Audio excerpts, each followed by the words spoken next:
Causa do terceiro pro quarto, fiz uma tapioca de ovo ali. Então a gente tava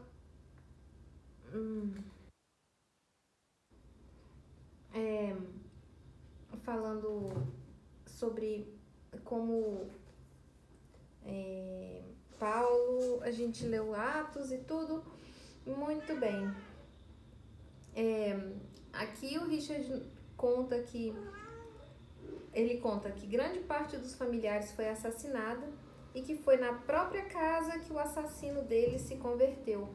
E ele diz: aquele foi, aliás, o lugar mais propício. Aí, aqui ele mostra a preocupação dele em relação à conversão dos comunistas. Ele diz: os portões celestiais não estão fechados para os comunistas. Podem arrepender-se, como quaisquer outras pessoas. Devemos chamá-los ao arrependimento. Só o amor poderá modificar os comunistas. Amor que tem de ser claramente diferente de complacência com o comunismo, praticada por tantos líderes eclesiásticos. O ódio cega. Hitler era anticomunista, mas odiava.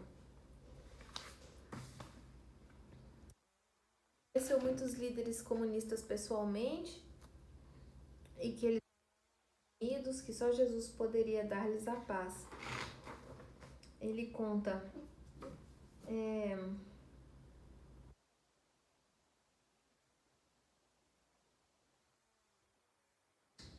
nossa, gente, não repara. Ele diz aqui: o que os comunistas fazem de pior não são as torturas e os assassinatos. Falsificam completamente a mente das pessoas e envenenam a mocidade e as crianças.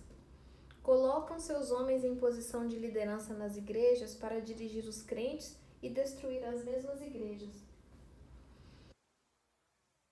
Ensinam a juventude não apenas a descrer de Deus e de Cristo, como até mesmo a odiar estes nomes. Com que palavras poderíamos expressar a tragédia? Gente, tá impossível. Não pode. Isso é gato querendo passear, gato pensando que é cachorro. Ele não chamou de tragédia nenhuma das torturas que ele sofreu. Olha o que ele está chamando de tragédia. Com que palavras poderíamos expressar a tragédia em que se envolve um mártir cristão que, voltando ao seu lar depois de anos de prisão, é escarnecido pelos seus próprios filhos, os quais durante aquele tempo de sua ausência se tornaram ateus militantes?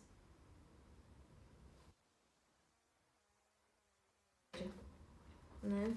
Aqui ele mostra o invertido evangelho de Marx, que tem redes de TV no lugar de cruz. Está dizendo o invertido evangelho de Marx. Nos lugares da cruz, as antenas de televisão. Na igreja, ao invés do evangelho do amor de Deus, a divulgação do ateísmo marxista.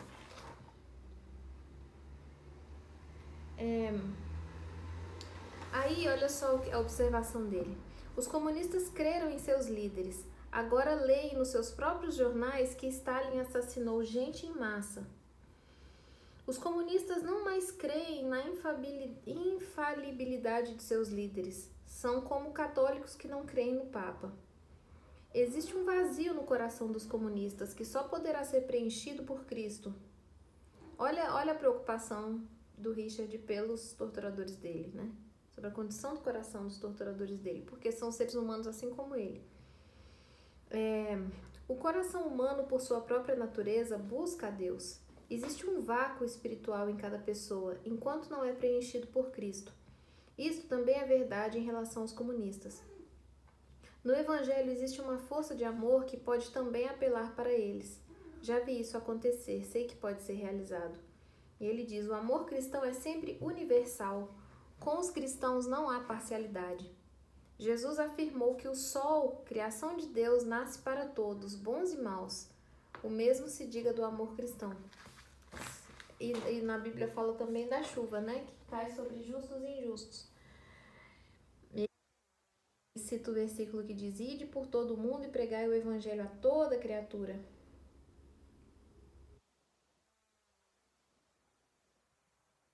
Em suma, nessa parte, o que ele faz é lamentar profundamente pelo fato de a igreja que ele encontrou, a igreja livre, né, no Ocidente, não ter uma preocupação em criar uma igreja, em levar o evangelho aos comunistas. Porque foi um povo que ele conheceu de perto e viu o quanto precisava.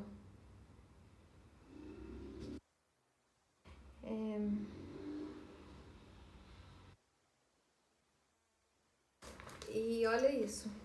Ele diz: sofro no Ocidente mais do que sofri nas terras comunistas. Meu sofrimento aqui provém, antes de tudo, das saudades que tenho das belezas indizíveis da igreja subterrânea, a igreja que realiza o velho ditado latino: nudis nudum Christi seci, nus, segui o Cristo nu.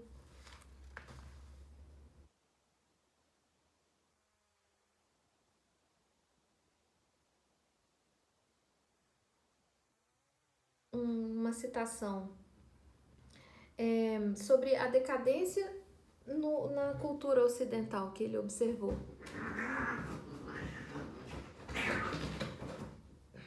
Tá tudo sobre... Pipinha! Ele escreveu: na prisão, eles diariamente pediram pão ao seu pai onipotente e, em vez de pão, receberam repolho com inominável imundícia. Entretanto, creem que Deus é pai amoroso. São como Jó, que afirmava que creria em Deus mesmo que este o matasse. São como Jesus, que o chamou de pai, mesmo quando aparentemente for abandonado na cruz. Quem quer que tenha conhecido as belezas espirituais da igreja subterrânea não pode mais satisfazer-se com o vazio de algumas igrejas do Ocidente.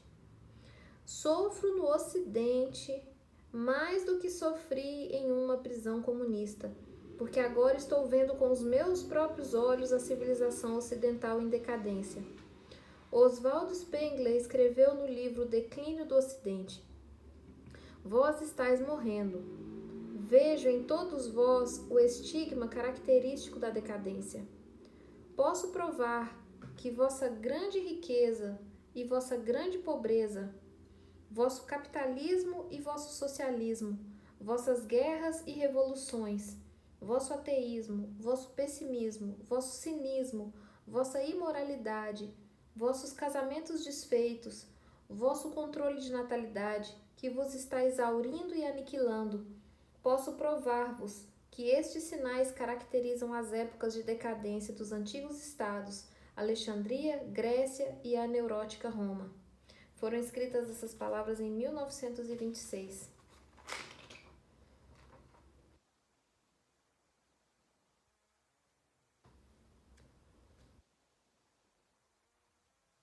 E da igreja subterrânea, né? Que é a igreja que suportou a tortura comunista, quando encontram alguém da igreja subterrânea, sofredora, mártir, olham para ele como se for um estranho, um ser estranho. Julgar as pessoas por apenas uma parte de suas atitudes.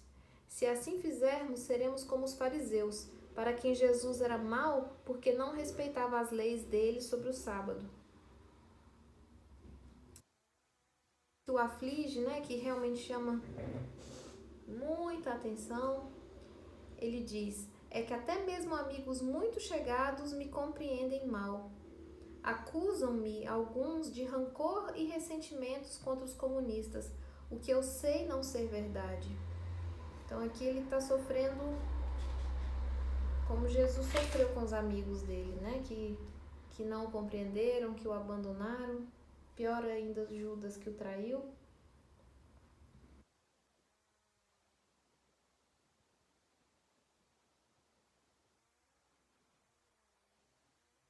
O homem é ser semelhante a Cristo.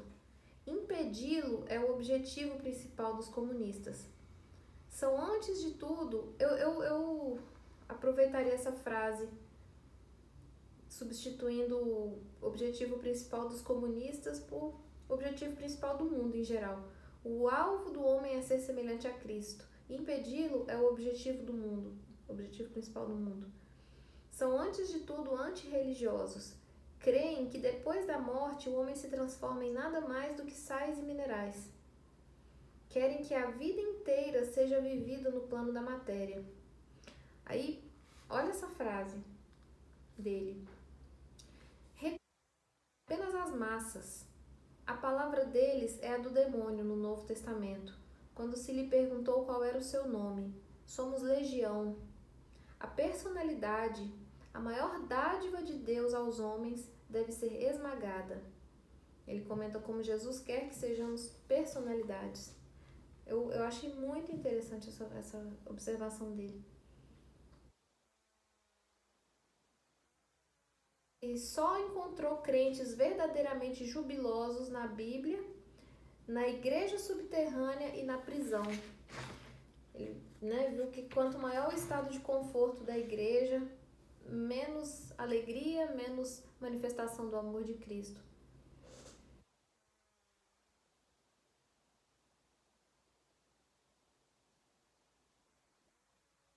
Cidade, os cristãos na Rússia pregavam o evangelho, que eram pessoas que criam uma mensagem sem nunca ter pegado numa Bíblia, sem nunca ter, tido sem nunca ter tido a oportunidade de estudar a palavra. Aí ele diz: não são capazes de interpretar profecias nem discutem sobre elas. Porém, muitas vezes fiquei pasmado ante a facilidade com que podiam provar aos ateus a existência de Deus. Então ele diz, uma pessoa diz, se você vai numa festa e é servido a você determinados pratos, aqueles pratos não foram feitos sozinhos, eles foram preparados por alguém. Da mesma forma, aí ele diz, a natureza é um banquete preparado para nós, que Deus preparou. Temos tomates, pêssegos, maçãs, leite e mel. Quem preparou essas coisas para a humanidade? A natureza é cega. Se vocês não creem em Deus, como explicam que a natureza cega conseguiu preparar exatamente as coisas de que necessitamos com tanta abundância e variedade? Também. Do comunismo em não fechar todas as igrejas, em deixar algumas, olha só. Em lugar de fechar todas as igrejas, apesar de terem fechado muitos milhares, os comunistas astutamente decidiram permitir que algumas simbólicas igrejas oficiais permanecessem abertas e usá-las como janelas, através das quais pudessem observar, controlar e eventualmente destruir os cristãos e o cristianismo. Decidiram deixar que existisse a estrutura da igreja e transformá-la em instrumento comunista para a fiscalização dos cristãos e um meio de iludir aqueles que visitam as terras deles. É realmente muito mais danoso deixar uma funcionar de forma torta, que aí você ataca simbolicamente de forma muito direta,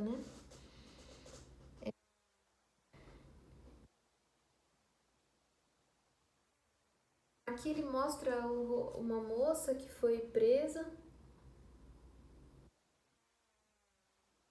O nome dela, Aida, impossível falar o sobrenome russo.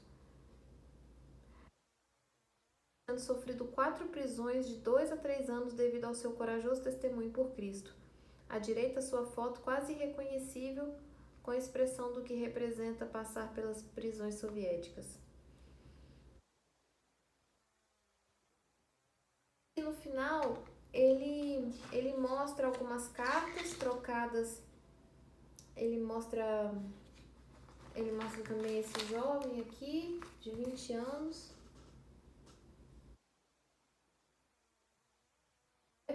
Um crente de 20 anos, ao dar seu testemunho de fé no exército de seu país, foi morto de maneira selvagem pela polícia soviética. É impossível exagerar as torturas sofridas por ele. A foto mostra 6 profundos ferimentos ao redor do coração, provocados por uma faca abrasada. O caixão foi entregue lacrado pelas autoridades soviéticas aos seus familiares. E posteriormente aberto, constatou-se o crime. E aí, para finalizar, é óbvio, desnecessário dizer que tem muita coisa aqui que é muito preciosa, que eu não falei, que eu não li. Eu realmente recomendo essa leitura. no final ele mostra trechos de cartas trocadas entre escritas por pessoas que estavam presas, né?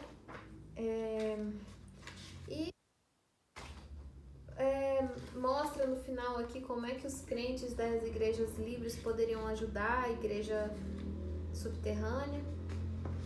E aí eu gostaria de encerrar agradecendo a Deus pelo fato de nós estarmos seguros numa casa, pelo fato de termos alimento, de termos uma cama onde descansar, de termos nossos amigos, de termos pessoas com quem a gente pode falar, com quem a gente pode se comunicar. E pelo fato de Ele nos dar tantas dádivas, tantos presentes, e pedir a Ele como a fonte de tudo.